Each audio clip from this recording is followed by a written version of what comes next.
In this video, I want to talk about structuring your document for your table of contents. You have a couple of options of table of contents, and one of them is a single column table of contents, and the other one is a nested type table of contents where you have a chapter and sub-chapters appear as a second bullet point in an outline type format. So I'll show you that, but I want to make sure that we structure the document correctly first. Now, I put this as a paragraph because I don't want this disclaimer included in my table of contents, and so I don't want to have it designated as a header title because it will be read by the table of contents reader. Same thing's true about the about author. I don't need to have that included in that way either. So we'll go down and we'll take a look at this very first one. This is the introduction, and this introduction, notice over here, I want to show you something that's really important first, and that is that this is a heading and this is a heading.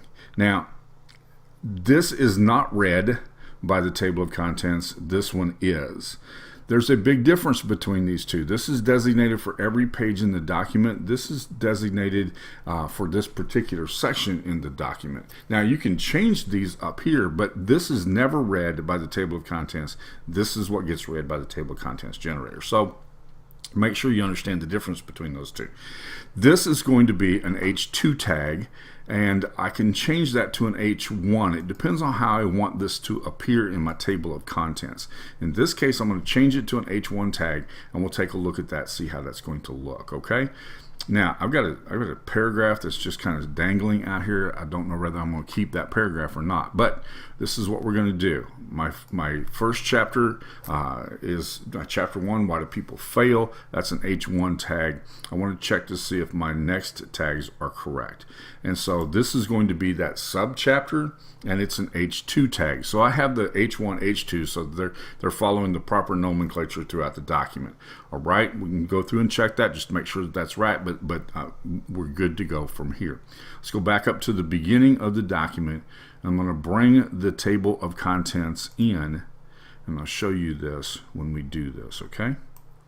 Drop my table of contents right there. Now, here are the options that you have. You can put the page number on the right, page number on the left, or you can put the page number on the right by creating this subchapter. In this particular case, I want to use a table of contents with subchapters.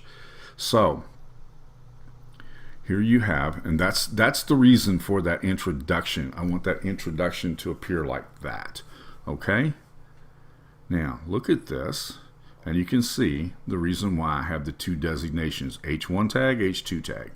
And let's see if this all looks like I want it to. I'm looking to make sure everything lines up correctly and appears proper. This one right here appears a little bit out of place. So kind of disturbed by how that looks. So looking at this, is there a way to shorten that content and then refresh this? So let's see if we can do that. That's called Focus on Accomplishing Your Goals. It's on page 60. I got the page numbering turned on. So we'll go down here and we'll see if we can find that. All right, looks like I need to refresh right there.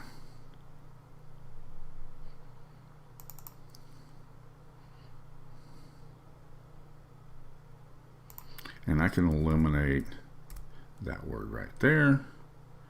And now, okay, and here we are back at the top of the table of contents. So I'm going to go up here, click on this, make sure I've got the TOC wrapper in place, and I'm going to hit the refresh the table of contents button right here. This is going to adjust my page numbering, and it will address those issues that I had earlier with things being too long. Okay, see, now it looks clean. Don't have this being crowded over here, and it looks really, really good. Okay, that's how you structure your document so that it looks proper in your table of contents.